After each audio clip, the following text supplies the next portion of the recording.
Hey everybody, it's time to make video number 1 of who knows how many about the progress upstairs in my shop. So I thought, well, I could take a bunch of pictures or I can just take some videos of progress. So it's the second Saturday in December 2017.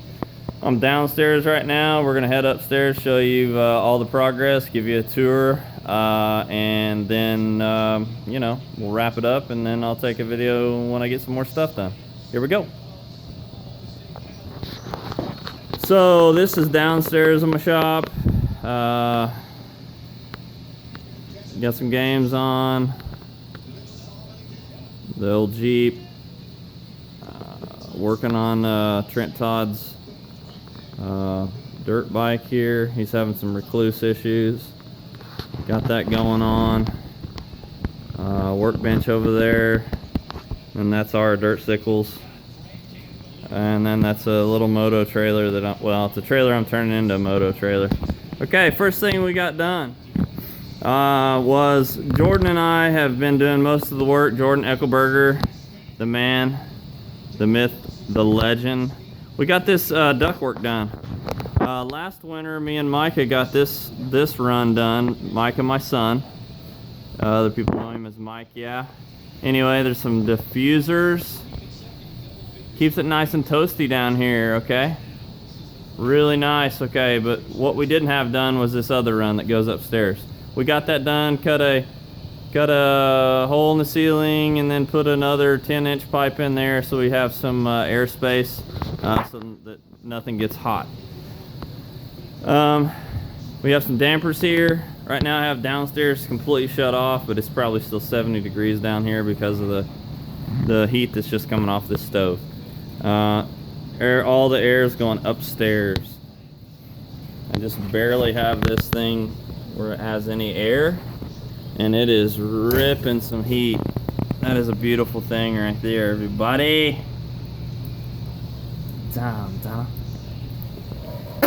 Okay. So that's the downstairs. We're heading upstairs.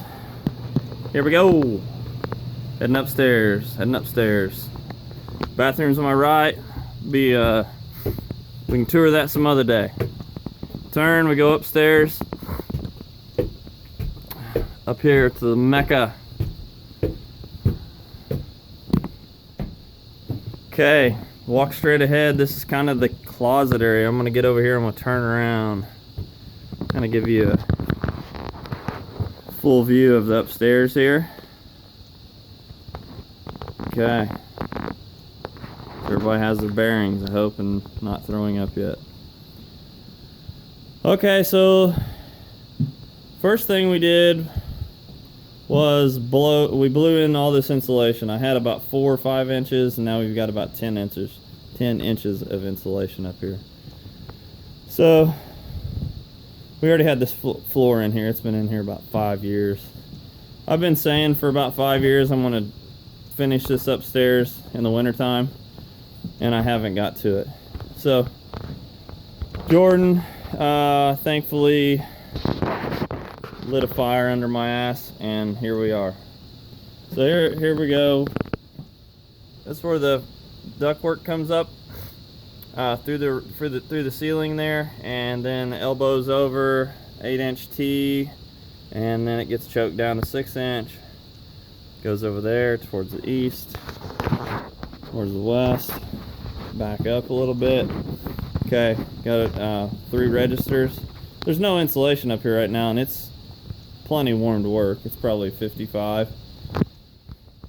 and it's probably 25 outside. So, and there's absolutely no insulation up here except for the moisture barrier. And I have all that is a house wrap. I mean, there's siding on the outside of it, but anyway, next thing I did was I already had this pool table up here, and I put that up here before I even built the bathroom. I'm talking like back in 2010. So the slate is on it, and it's pretty dang heavy, and I was like, well, this is just a waste, and how in the heck am I going to put my floor in with this thing in my way? So the first thing I did was I built a caster system for the whole pool table. I used a bottle jack and jacked up the pool table, and then I just build a caster system for it. It works great. You can move it around. It's like a workbench that you can move around. Then I built a protective top that doubles as a workbench for the slate. So yeah, the rest of this stuff underneath this sheet is just pool table stuff. It's like the rails and stuff for the pool table, and then the pool table light. And then this area here is just kind of a, you know how it is. Anytime you have a horizontal surface, it gets filled up. Workbench slash, you know, collects everything. So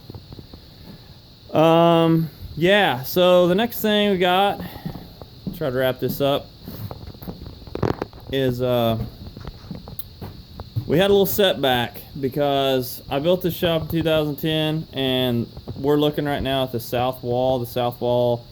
The moisture barrier on the south wall started cracking about 2 years ago, and it's starting to fall, and it looks like total butthole, and I hated it. And I was like, I'm not gonna look at that all the freaking time when I go into the closet and look to the right, or walking upstairs, look to the right on the north ceiling.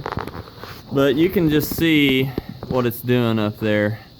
All that's gonna be, you won't ever see that, so I don't really care about it. But we also have a cupola. Anyway, so we had to cut all this plywood between every one of these trusses, and Jordan was a tremendous help with that installation of this plywood. We used Big Jim Underwood's nailer because my nailer took a big shit, and we started using Big Jim's nailer. We had this wire tie that kept the thing closed, Big Jim style. Whatever, you know, it still worked. And so yeah, we got all that plywood, and that was not planned on this project. Put all this plywood in there, so that got done. Got a little bit of internal framing done, interior framing, coming up the stairs. And then this little wall here, it does stop there. I know it looks kind of weird the way it just stops, but future videos will explain why that's that way. I got to finish some rough opening framing right there for my door, and then there'll be some rough opening framing over here for the closet door.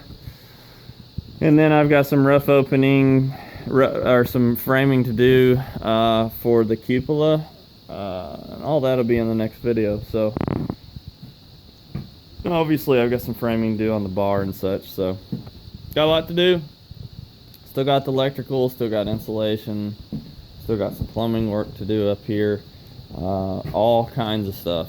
But anyway, that's for the more, you know, videos to come. This is a long enough video for the first video, 8 minutes and 22 seconds. So we're gonna sign off and talk at you later.